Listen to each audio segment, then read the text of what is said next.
स्वागत है आपका द रोहित नारंग शो में। बहुत बहुत धन्यवाद नारंग साहब। आज आपने हमें इनवाइट किया, बहुत ही खुशी है। और आपके चैनल के माध्यम से हम दर्शकों को एस्ट्रोलॉजी के बारे में बताना चाहेंगे और कई चीज़ों को उनके तक पहुंचाना चाहेंगे। तो सबसे पहले हम इसकी शुरुआत एक छोटे से गणेश मंत्र के द्वारा करेंगे। ठीक है। बोलो श्री हरि श्री गणेशाय नमः। श्री माता पितृभ्यां नमः। श्री गुरुभ्यो नमः।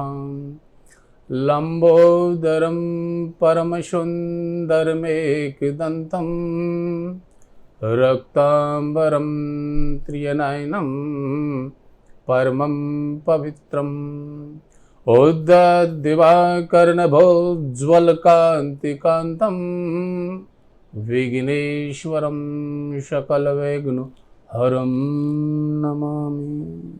श्री गणेशाय नमः। नारंग साहब, आपका बहुत बहुत धन्यवाद और स्वागत। आपने हमें इनवाइट किया और द रोहित नारंग शो के माध्यम से आपके दर्शकों तक हम एस्ट्रोलॉजी से जुड़ी हुई चीज़ों को पहुंचाने की कोशिश करेंगे। बहुत बहुत धन्यवाद आपका। तो एस्ट्रोलॉजी है क्या बेसिकली, थोड़ा इसके बारे में बताइए। जी। और आप कितने टाइम से इसको अपनी ज़िंदगी के साथ इसको कब से आपने इसको जोड़ा हुआ है? जी, आपने बहुत अच्छा क्वेश्चन किया है। तो लगभग हमको इस फील्ड में 15 साल की सेवा हो गई। लगभग 9-10 से कंटिन्यू हम इसमें हैं। तो आपका क्वेश्चन था कि एस्ट्रोलॉजी क्या है। जी। Astrology is a science. अच्छा। ये कोई इधर उधर की चीज़ें नहीं हैं। हमारे वेद से निकला हुआ, वेद को ज्योतिष को वेद का आंख कहा जाता है। अच्छा। हाँ जी। तो ज्योतिष के माध्यम से किसी भी व्यक्ति के लिए ये पता लगाया जा सकता है कि उसका फास्ट फ्यूचर प्रेजेंट कैसा रहेगा। जैसे कि आप एक चार्ट देखते होंगे जिसमें 12 भाव होते हैं। तो वो चार्ट क्या है? वो आकाश का उस समय का नक्शा है जब कोई जातक का जन्म हुआ है। अच्छा। यानी कि खगोलीय जो आधार है, खगोलीय जो स्थिति है, उसको एक मैप में, उसकी स्थिति को मैप में प्रदर्शित करना, अव्यवस्थित करना, मैनेज करना। यानी कि किसी जातक का कब जन्म हुआ है, कौन से शहर में हुआ है, कौन से देश में हुआ है, तो सबसे पहले वहाँ का सूर्योदय लिया जाता है। अच्छा। जिस शहर में बच्चे का जन्म हुआ है, और उस सूर्योदय से और बच्चे का जन्म हुआ है उस बीच के जो काल को इष्ट काल बोलते हैं। तो इष्ट काल, भवोग, भयात, लग्न आदि चीज़ें कंप्लीट करके एक लग्न चार्ट तैयार किया जाता है। अच्छा। तो जो 12 भाव होते हैं, इसमें जो फर्स्ट हाउस होता है उससे हम व्यक्ति के रूप, रंग, व्यवहार, स्वभाव, आचार, विचार, पर्सनालिटी आदि आदि चीज़ों को जान सकते हैं। अच्छा। सेकंड जो हाउस है उसमें धन को, इनके पास पैतृक संपत्ति कैसी रहेगी, परिवार से रिलेशन कैसा रहेगा, और इनकी वाणी कैसी रहेगी, वाणी मधुर रहेगी या उसमें कटुता रहेगी वाणी में। तो इन चीज़ों को जाना जाता है। थर्ड हाउस है उससे हार्ड वर्किंग, और अपने जो कजिन्स हैं, चचेरे ममेरे फफेरे, जो भी बहन भाई हैं छोटे, उनको जाना जाता है कि उनके साथ रिलेशन कैसा रहेगा। फोर्थ हाउस है, उससे सुख को जाना जाता है, भौतिक सुख, और माता की सेवा करेंगे, नहीं, माता से भी रिलेशन है वहाँ। भौतिक सुख में जैसे कि बंगला, गाड़ी आदि आदि चीजें जो भी भौतिक सुख में आती हैं। ठीक है। पंचम जो हाउस है, फिफ्थ हाउस, वहां से संतान कैसी रहेगी, यहाँ से डिग्रियां कैसी होंगी, पढ़ाई लिखाई एजुकेशन कैसी रहेगी, लव अफेयर रहेंगे नहीं रहेंगे, आदि आदि चीज़ों को जानते हैं। सिक्स्थ हाउस है, उससे रोग, ऋण, शत्रुता, ये यहाँ से जो डीपली बहुत बड़ी बीमारियां होती हैं उनको जानते हैं। अच्छा। और बैंकिंग सिस्टम जो रहता है वहीं से पता चलता है, फाइनेंशियल सिस्टम कैसा रहेगा वहीं से पता चलता है, कर्जदार रहेगा या अच्छी स्थिति रहेगी। रोग, ऋण और शत्रुता, लोगों से व्यवहार कैसा रहेगा, रिश्ते निभाने वाले होंगे, फ्रेंड सर्कल कैसा रहेगा। और एक कॉम्पिटिटिव एग्जाम, जो कंपटीशन एग्जाम है उसको वहाँ से जानते हैं। और कई अन्य चीज़ें हैं जैसे कि दुर्घटनाएं और दुख के कारण, उन चीज़ों को भी वहीं से जानते हैं। सप्तम जो हाउस है, सेवेंथ हाउस, वहाँ से मेजरली दाम्पत्य जीवन, मैरिड लाइफ, और उसी के साथ बिजनेस पार्टनरशिप, साझेदारी, इनको जानते हैं। और एर्थ हाउस है, उसमें दुख, दर्द, क्लेश, दुर्घटनाएं आदि आदि चीज़ों को जानते हैं। और यहाँ से ससुराल पक्ष को भी जाना जाता है। और व्यक्ति, जातक जो है साइंटिस्ट रहेगा या उसकी डीपली सर्च कैसी रहेगी, जो जितने भी साइंटिस्ट होते हैं उनकी कुंडली को यहीं से मैनुअली देखा जाता है। तो हम कुंडली से पता कर सकते हैं कि वो साइंटिस्ट बनेगा या नहीं बनेगा? जी बिल्कुल। अच्छा। 100% श्योर। अच्छा। हाँ। नाइन्थ हाउस है, हमारा लक कैसा रहेगा, हमारी धार्मिक स्थिति कैसी रहेगी, तो नाइन्थ हाउस से जाना जाता है लक। 10th हाउस है, यहाँ से हम जॉब को जानते हैं। अच्छा। कि जॉब गवर्नमेंट में जाएंगे या प्राइवेट करेंगे, या किस तरीके का इनका काम रहेगा, मैनुअली वर्क कैसा रहेगा, ये कर्म का भाव है। 11th जो हाउस है, यहाँ से हम लाभ की स्थिति, डिजायर, हमारी इच्छाएं, मनोकामनाएं, उनको जानते हैं। और लास्ट में जो 12th हाउस है, यहाँ से हमारे खर्चे कैसे रहेंगे, हमारी विदेश यात्राएं कैसी रहेंगी, और यहाँ से जेल यात्रा को भी देखा जाता है, आदि आदि चीज़ों को जानते हैं। अब इसको जानेंगे कैसे कि स्थिति क्या है? हाँ, मतलब कैसे जान सकते हैं इनको? हमारे 12 राशियां हैं, ठीक है, 9 ग्रह हैं और 12 ही भाव हैं। फर्स्ट जो हाउस है, जिसको लग्न बोलेंगे, लग्न में कौन से ग्रह की प्लेसमेंट है, प्लैनेट्स की पोजीशन क्या है, इसमें जो नंबरिंग लिखी रहती है, आपने देखा होगा आपका कुंडली चार्ट, उसमें एक नंबरिंग लिखी रहती है, होती है 1 से और 12 तक की गिनती काउंट होती है इसमें। तो इसको सबसे पहले तो ये जानो कि एंटी क्लॉकवाइज देखा जाता है। फर्स्ट हाउस यानी कि लग्न, और वहां से एंटी क्लॉकवाइज घूमेंगे। अब उसमें जो भी गिनती है, जैसे कि माना कि उसमें सेकंड नंबर की गिनती है, 2 नंबरिंग हुई है उसमें, तो उसको कहेंगे कि ये वृष राशि की लग्न बनी हुई है। अच्छा। जैसे कि आप देख पा रहे हैं स्क्रीन पर, ये कोई लग्न चार्ट हॉरोस्कोप है।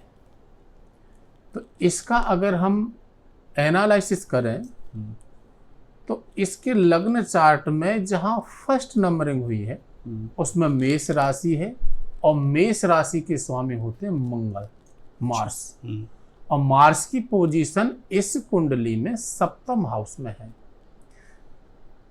तो ये मानेंगे कि इस व्यक्ति का स्वभाव कैसा होगा, ये गुस्सैल टाइप के होंगे, इनको थोड़ी थोड़ी देर में गुस्सा आ जाएगा। अगर इनसे ठीक व्यवहार अगर कोई कर रहा है तो ठीक है, अगर थोड़ी भी चीटिंग करने पर तुरंत गुस्सा आएगा। इनका गुस्सा है जो बिल्कुल नाक पे रखा रहेगा। अब द्वितीय भाव में देखा जाए तो वृष राशि है, और वृष राशि के स्वामी होते हैं शुक्रदेव, वीनस। और वीनस की स्थिति यहाँ पे 6 हाउस में है, यानी कि जो सेकंड हाउस के लॉर्ड हैं वो अच्छी पोजीशन में नहीं है। अच्छा। उनकी जो प्लेसमेंट है वो खराब जगह पे स्थित है। तो क्या सोचेंगे, यहाँ से जो धन मिलना चाहिए उसमें प्रॉब्लम्स रहेंगी, यानी कि आपके हाथ में खुला धन नहीं रहेगा। बहुत ही हार्ड वर्किंग करेंगे तब मिलेगा, लेकिन लग्जरी मिलती रहेगी। जो भी आपका रहना सहना खाना पहनना वो सारी चीज़ें अच्छे से अच्छी परवरिश मिलती रहेगी। थर्ड हाउस में केतु देव विराजमान है। यहाँ से हार्ड वर्किंग देखा जाता है, तो आप हार्ड वर्क के लिए सोचेंगे, लेकिन केतु देव एक ऐसे प्लैनेट्स हैं आप सोचते रहेंगे लेकिन फिजिकल करने में आपको बड़ी प्रॉब्लम्स होंगी। फिजिकली कम कर पाएंगे, माइंड आपका ज़्यादा काम करेगा, और आपके जो कजिन्स हैं उनसे भी रिश्ते आपके इक्वल होंगे। अगर कोई टाइम दे रहा है तो आप उसको टाइम देंगे, नहीं तो आप ज़्यादा व्यवहार नहीं करेंगे। चतुर्थ भाव में जो सुख भाव है, जहाँ से आपको लग्जरी मिलती है, जहाँ से आप अपनी माता जी की सेवा के लिए रहते हैं तत्पर, तो इस भाव के स्वामी ये कर्क राशि है, और इस भाव के स्वामी चंद्रदेव हैं, और चंद्रमा की स्थिति 12th हाउस में है। यहाँ से ये देखा जाएगा कि आपकी बहुत ओवर थिंकिंग की स्थिति रहेगी, लग्जरी आपको ज़रूर मिलेगी। तो यहाँ जुपिटर की स्थिति है, इस भाव की जो स्वामी हैं वो सूर्यदेव हैं, और सूर्यदेव अष्टम भाव में विराजमान है। तो गुरु हमेशा कृपा करते हैं, क्योंकि गुरु इस भाव में विराजमान है। आपकी संतान अच्छी होगी, सुख देने वाली होगी। 6 हाउस से आपको बताया कि यहाँ रोग ऋण शत्रुता देखते हैं, तो इसमें इसकी जो स्वामी हैं षष्ठ भाव के वो बुध देव हैं, और बुध देव की जो पोजीशन है वो आपकी कुंडली में 8th हाउस में है, मरकरी की पोजीशन। तो यहाँ से आपकी स्थिति अच्छी रहेगी, आप की हेल्थ इशू नहीं आएंगे इतने, बट थोड़ी फाइनेंशियल प्रॉब्लम रहेगी। सप्तम भाव बड़ा मैनुअली है, मेजरली यहाँ से मैरिड लाइफ देखते हैं। अब यहाँ देखा जाए तो मंगल देव विराजमान है, और इस हाउस पर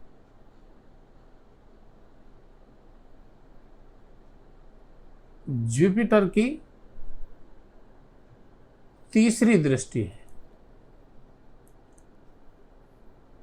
तो लगभग स्थितियां ठीक रहेंगी।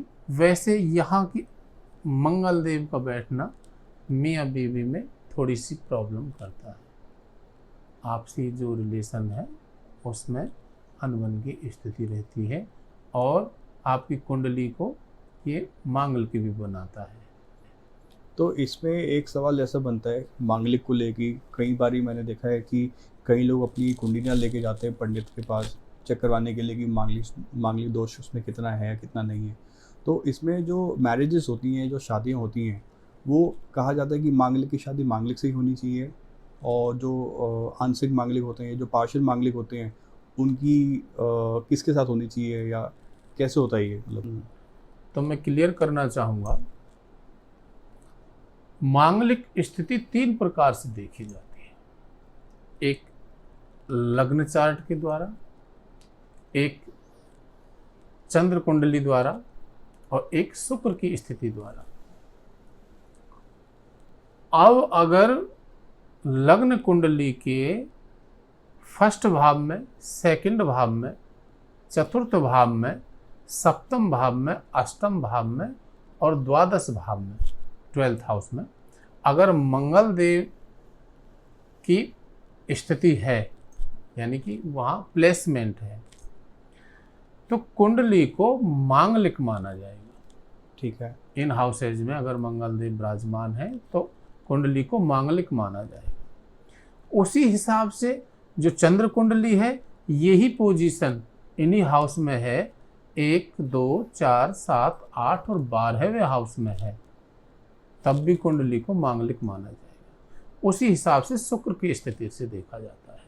अगर इन तीनों कंडीशन में मंगल की यही पोजीशन है तो कुंडली 33% 100% मांगलिक मानी जाएगी। अच्छा। उसका परिहार भी है, जैसे कि गुरु की पोजीशन हो इन घरों में या शनि की पोजीशन हो तो उसका परिहार होता है।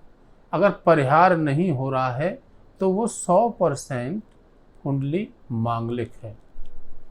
अब एक 100% कुंडली मांगलिक है, ये कोई लड़का है, और कोई लड़की है जो नॉर्मल है, साधारण है, उसकी कुंडली में कोई मांगलिक दोष नहीं है। अगर इनकी शादी करा दी जाए, ये मैं पूरी रिसर्च के साथ बोल रहा हूँ, हमने हमारे संस्थान में ही 500 कुंडली पे इसका रिसर्च किया और उसमें हमने पाया कि 90% अच्छा लोगों को मांगलिक होने के कारण बहुत ही प्रॉब्लम्स हुई, उनको जीवन में बहुत ही कठिनाइयों से गुजरना पड़ा। एक साधारण है और एक पूर्ण मांगलिक है, तो इनकी जीवन भर आपस में झगड़ा होना, अनबन की स्थिति होना और तलाक तक हो जाना। लास्ट में मैं कहूँगा कि हमने जो 500 रिसर्च में ज़्यादातर मेजरली जो रिजल्ट निकल के आया, जोड़ा बिछुड़ने तक के चांस होते हैं। अच्छा जी, अगर आंशिक मांगलिक है और नॉर्मल मांगलिक कोई लड़की है, उससे अगर शादी हो जाए तो चल जाएगा, साधारण से भी चल जाएगा, आंशिक का और साधारण का चल जाएगा, लेकिन एक पूर्ण मांगलिक और एक साधारण वहाँ बिल्कुल अनमैच्ड हो जाता है। तो जब भी शादी करें तो कुंडली मैचिंग जरूर कराएं, मांगलिक की स्थिति और उनकी ग्रहों की स्थिति, ग्रह मित्र भाव में है या शत्रु भाव में हो, आदि आदि कई चीज़ों को देखा जाता है। मेजरली सप्तम हाउस को विशेषतः इसमें देखा जाता है। इसमें कई बारी मैंने ऐसा देखा है कि कई एक रिलेशन कई सालों से चलता है, शादी से पहले लोग रिलेशन में आते हैं जी, 7 साल साथ में रहते हैं, 6 साल 5 साल 10 साल साथ में रहते हैं, जी शादी के तुरंत बाद एक कई बार सुनने को आता है कि अलग हो गए, जी। तो क्या उसका प्रभाव मांगलिक दोष का ही है, कुंडली मिलने का नहीं है, या क्या होता है वो चीज़? नहीं, वो मांगलिक के दोष का तो शादी के बाद अगर वो बंधन में बंध गए हैं तब देखा जाएगा, लेकिन वो जो रिलेशन है उसको तो पंचम हाउस से, सप्तम से और नवम हाउस से, उसमें ग्रहों की क्या पोजीशन है, उन चीज़ों को जाना जाता है। नॉर्मली ये भी देखा जाता है जो लव मैरिजेस होती हैं उसमें वो लोग कुंडली शायद मिलाते भी नहीं हैं ज़्यादातर लोग, जी, कि अगर मिल जाएगी तो कुछ वो ना मन के अंदर वहम ना बैठ जाए। हाँ ऐसा होता है। इसमें शुक्र की स्थिति देखी जाती है कि लव मैरिज होगी नहीं होगी, या ये अफेयर रिलेशन में कब तक रहेंगे, तो वो अट्रैक्शन है, वो जो शुक्र की स्ट्रॉन्ग पोजीशन होती है तो ऐसा करा लेती है। अगर किसी की कुंडली में शुक्र की स्थिति अच्छी है, पावर में है, स्ट्रॉन्ग है, तो वो अपने आप ही स्वतः ही एक ऐसा अट्रैक्शन उसका रहेगा मेल का फीमेल से और फीमेल का मेल से, तो वो रिलेशन में आ जाते हैं, लेकिन कुछ दिन के बाद ही वो सारे रिश्ते टूट जाते हैं। और कई रिश्ते इतने स्ट्रॉन्ग होते हैं, अगर दोनों कुंडली का ग्रह गोचर की स्थिति ठीक संभल रही है तो वो आपस में शादी भी कर लेते हैं और उनका रिश्ता जीवन भर एक अटूट बंधन में बंध जाता है, बहुत सुंदर स्वीट से रिश्ता होता है। अच्छा। तो हम अभी 7th हाउस तक थे, अभी हम लेंगे 8th हाउस। यहाँ इस कुंडली में जो पोजीशन है 8th हाउस में, सूर्य और मरकरी बुध देव युति कर रहे हैं, और इस भाव के जो स्वामी हैं वो मंगल देव हैं, वो 7th हाउस में हैं। तो यहाँ से शनि देव जो है, सूर्य देव जो है वो अच्छी पोजीशन में है और आपको विदेश यात्राएं कराएंगे। यहाँ की पोजीशन जो है आपको विदेश यात्राएं कराएंगे और आप अपने जीवन में सर्चिंग में रहेंगे। हाँ, मतलब सर्च करना किसी भी चीज़ पे, एक क्रिएटिविटी माइंड होना, वो यहीं से देखा जाएगा। अच्छा। नवम भाव में धनु राशि है और इसके स्वामी जुपिटर है। उनकी स्थिति अच्छी है, इसको त्रिकोण भाव बोला जाता है नवम पंचम को। तो अच्छी स्थिति होने के कारण जिनकी भी ये कुंडली है उनकी स्थिति अंदर से धार्मिक होगी। वो मंदिर जाएं या नहीं जाएं, लेकिन अंदर से उनकी स्थिति एक दया, इमोशनली और धार्मिक स्थिति रहेगी। 10th भाव से जॉब का देखते हैं। तो 10th भाव में इस कुंडली में शनि देव विराजमान है और सैटर्न के यहाँ होने से जॉब चेंज कर देना या बार बार अपना काम चेंज कर लेना, ऐसी स्थितियां देखने को मिलती हैं।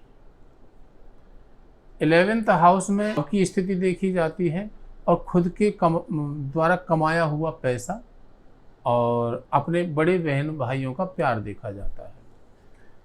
तो इस भाव के स्वामी शनि हैं, 10th भाव में है, तो यहाँ की स्थिति ठीक है, आप खुद के द्वारा पैसा कमाएंगे। लेकिन जब ग्रहों की स्थिति और ग्रह गोचर की चाल बदलेगी तब आप ऐसा कर पाएंगे। अभी क्या चाल चल रही है उसका देख के पता करना होगा। 12th हाउस में यहाँ मून की स्थिति है और यहाँ 12th हाउस में मून की स्थिति होने से ये खर्च वाला भाव है। एक तो इंसान खर्चीला होता है, जो अपने सुख सुविधाओं में खर्च ज़्यादा करता है और उसका जो माइंड है वो बहुत ही ओवर थिंकिंग होता है। हमेशा सोचता रहेगा, खुद क्वेश्चन करना कि मुझे ये करना है, मुझे वो करना है, मैं ऐसा करूँगा, मैं वैसा करूँगा, और खुद ही आंसर देते रहना। अच्छा। ऐसा यहाँ से होता है। अब इसमें तो हमने एक जनरली ही प्रेडिक्शन किया है, इसमें एक चीज नहीं अनेक चीज होती है। जैसे कि मैंने बताया आपको 12 राशियां होती हैं, 9 ग्रह होते हैं और 12 ही भाव होते हैं। वैसे ही इन ग्रहों की डिग्रियां देखी जाती हैं। अच्छा, तो डिग्री कितने कैसे, अंश पर है, ये डिग्रियां कैसे पता चलती हैं इनकी? डिग्री ये निकाली जाती हैं और डिग्री इसमें ऐड होती हैं। तो उस ग्रह की कितने डिग्री पे है, डिग्री को ऐसे निकालेंगे जैसे कि 0 डिग्री से और 6 डिग्री तक कोई प्लैनेट पोजीशन में है। अच्छा। तो उसको बाल अवस्था मानेंगे। अच्छा। यानी वो वर्क तो करेगा लेकिन ओनली 25% तक ही वर्क कर पाएगा हमारे जीवन में। अगर 6 से और 12 डिग्री तक कोई है, 12th तक है, तो उसको कुमार अवस्था मानेंगे। यानी कि वो वर्क तो कर पाएगा लेकिन 50%। और 12 से 18 उसको युवा अवस्था, यंग अवस्था मानेंगे। अगर इस डिग्री में कोई प्लैनेट्स है तो वो 100% आपको वर्क करेगा। और इससे ज़्यादा अगर 18 से और 24 तक कोई ग्रह है तो उसको बुढ़ापा मानेंगे, वो कोई वर्क नहीं कर पाएगा, ओनली 25% तक ही उसका वर्क रहेगा। और 24 से 30 डिग्री में अगर कोई है तो उसको मृत अवस्था मानेंगे, वो 0 है, फिर वो कुछ नहीं कर पाएगा। अच्छा। तो इनकी डिग्रियां देखी जाती हैं, उसी के साथ उच्च और नीच देखा जाता है, कौन सा ग्रह उच्च राशि में है और कौन सा ग्रह नीच राशि में है। जैसे कि मेष राशि में सूर्यदेव हो तो वो उच्च के माने जाएंगे। अगर सूर्यदेव तुला राशि में प्लेसमेंट कर लेते हैं तो वो नीच के हो जाते हैं, फिर उनका प्रभाव कम हो जाता है। जहाँ उनको हमें लाभ देना चाहिए वहाँ हानि भी दे सकते हैं। तो डिग्रियां देखना और ये उच्च नीच देखना, और फिर आता है दृष्टियां, कौन से ग्रह की कहाँ दृष्टि है। तो सभी ग्रह अपने से सप्तम भाव को देखते हैं। मंगल जो है उनकी 3 दृष्टियां हैं, 4, 7, 8, यानी कि अपने जहां मंगल देव है वहां से चतुर्थ दृष्टि से चौथे भाव को देखेंगे, सप्तम दृष्टि से 7वें भाव को देखेंगे और अष्टम दृष्टि से 8वें भाव को देखेंगे। और उनको अपने अनुकूलता के हिसाब से ही, अगर क्रूर ग्रह है तो प्रॉब्लम से देगा और अगर सौम्य ग्रह है तो लाभ देगा। वैसे ही गुरु की 5, 7, 9 दृष्टि है, शनि की 3, 7, 10 दृष्टि है। ऐसे ही इनकी ग्रहों की दृष्टियां देखी जाती हैं। तो डिग्रियां देखेंगे, उच्च नीच का देखेंगे और इनकी दृष्टियां देखेंगे, और अस्त भी देखा जाता है। अगर सूर्य के साथ कोई ग्रह आ जाता है तो उनकी डिग्रियां होती हैं, अस्त भी हो जाते हैं। तो इन सारी चीज़ों को कवर करने के बाद फिर दशाएं देखी जाती हैं। 5 दशाएं होती हैं, महादशा, अंतरदशा, प्रयंतर दशा और सूक्ष्म दशा। 5 दशाएं कंप्लीटली, जैसे कि हमेशा कोई दुखी नहीं रह सकता, हमेशा कोई सुखी नहीं रह सकता, ये दशाएं चेंज होती रहती हैं। अगर ठीक दशाएं हैं, सौम्य ग्रहों की दशाएं हैं, तो उसमें आदमी ग्रो करता है, उसका गोल्डन पीरियड समझा जाता है। अगर क्रूर और पापी ग्रहों की दशाएं हैं तो उसमें कहीं ना कहीं हमारे लाइफ में ब्रेकर्स आते रहते हैं।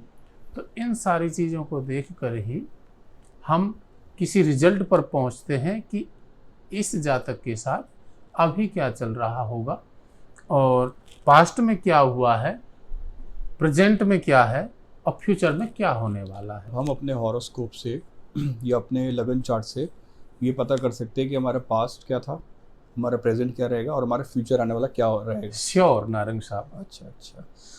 अच्छा, यहाँ से एक क्वेश्चन और उठाते हैं जी। अगर सप्तम भाव में मंगल देव हो और सप्तम भाव में शनि देव की दृष्टि हो,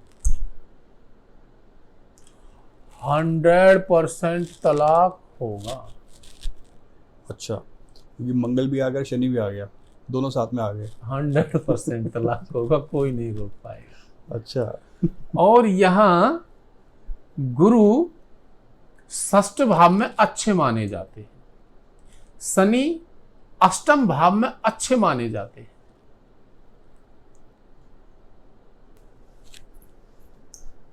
अब एक क्वेश्चन और है, कई लोगों को जब कुंडली मैचिंग के लिए आते हैं तो ये जानना चाहते हैं कि आचार्य जी हमारी ससुराल कौन सी दिशा में होगी।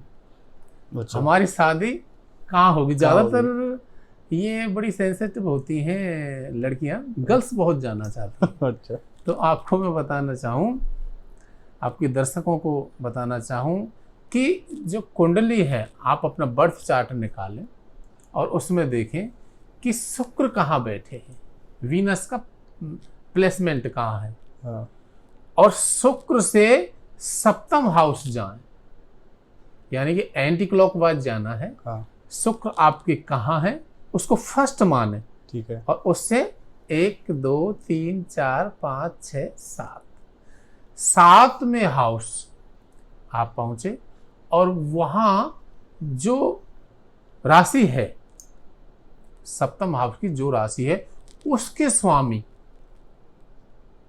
की दिशा कौन सी है, वही आपकी ससुराल की दिशा होगी।